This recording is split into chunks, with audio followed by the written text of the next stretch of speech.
walk to Hudson and 6, and the line strike here, and that's where you can. And then if call me again once you get in the 10. I don't know how, I'm Please be seated.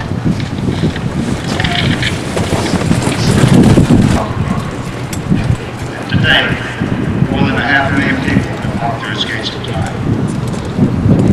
The Memorial Second the Institute for the Prevention of Terrorism is funding research grants and hosting research-oriented conferences and symposiums. Both of these components are very worthy. But today we strengthen them by opening the third component of the memorial, an education center known as the Memorial Center. President Dwight D. Eisenhower said that nothing is wrong with America that cannot be cured through faith, love, freedom, and energy of resistance. The Memorial Center is a testament to our faith, the precious nature of freedom from fear and violence, and to the reaffirmation that Americans will always unite when faced with a common enemy. I believe without this educational center, we would have shortchanged future generations.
We lost 168 of our neighbors and friends, including 19 children.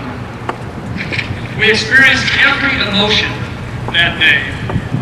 Anger, hope, hopelessness, fear, frustration, futility, every conceivable emotion we experienced. How could this happen to us? How could this happen at this place? How could this happen to these wonderful men and women,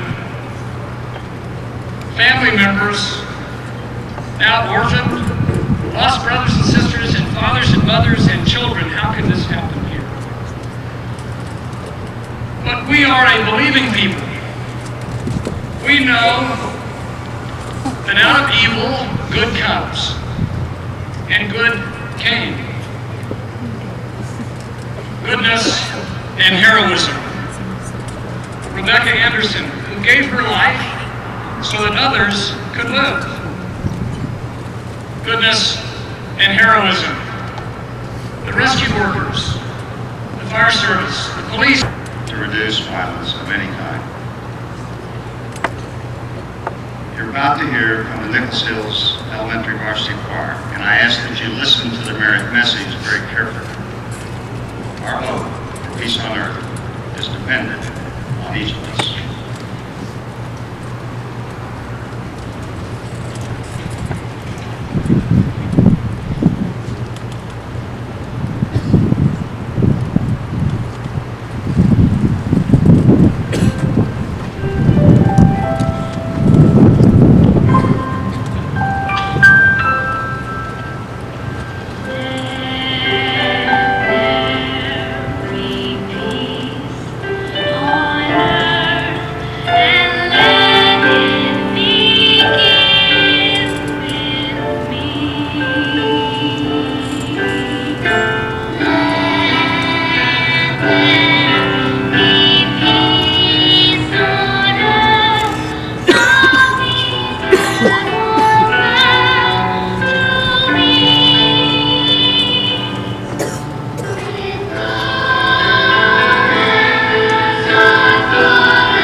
It is a really well done place.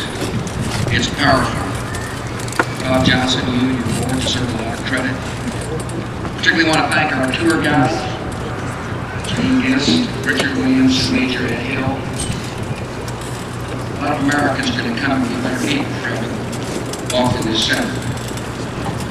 I want to thank the families, the victims, the survivors, and the fine citizens of the great state of Oklahoma for your welcome. One of the things that we remember that day in 1995 is the conduct of the leaders of Oklahoma, Oklahoma City, and of your state. Particularly his great wife, Kate.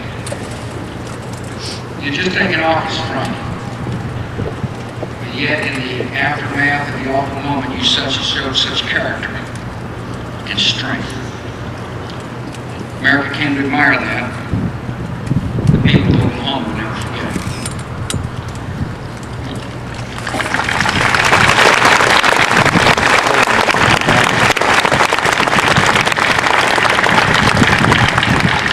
Americans found a lot to admire Oklahoma during those days. You suffered so much, and you responded with courage. Your loss was great. Your pain was deep. But far greater and deeper was your care for one another. And that is what lasts. And that's what brings us back to this place on this day. Memorials do not take away the pain. They cannot fill the emptiness. But they can make a place in time and tell the value of what was lost. The debris is gone and the building is no more. Now this is a place of peace and remembrance in life. The mother who lost her daughter here will be working in the new museum. She said, when I come down here to the memorial, I've always felt a very good feeling. This is where she was happy, and this is where she was last. The time for mourning may pass. The time for remembering never does.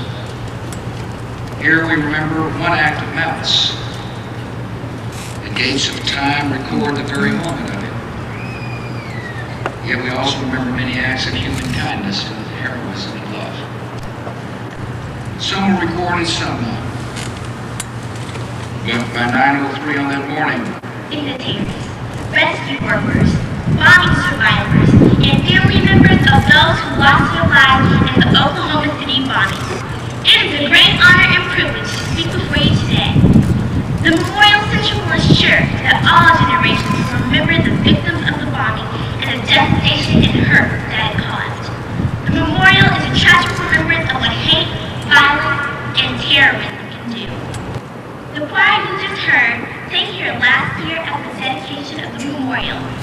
I sang with them, and as I was singing, I looked over the wall and saw family members, mothers, fathers, sisters, brothers, grandparents, husbands, wives, and yes, even children, going to their loved one's chair. I felt so sad inside, because I know how it feels to lose someone that you love so much. I was 6 years old when this terrible tragedy happened. I remember watching on television and seeing how all the people were helping each other, no matter what color they were, because they had a mission. I learned from this tragedy that people should continue to come together and help each other. Today we still have a mission. I think children should be encouraged to do the right thing. This makes a difference in our world. Violence is not the way to get attention, nor is it the way to let your voice be heard. Remember that love overcomes hatred, and love and respect should be taught in our homes and in our schools. We must always pray and have faith and trust in God. We must live every day with an attitude of gratitude. People must have hope for the future. They must have something to look forward to. I believe that people have goals, ambitions,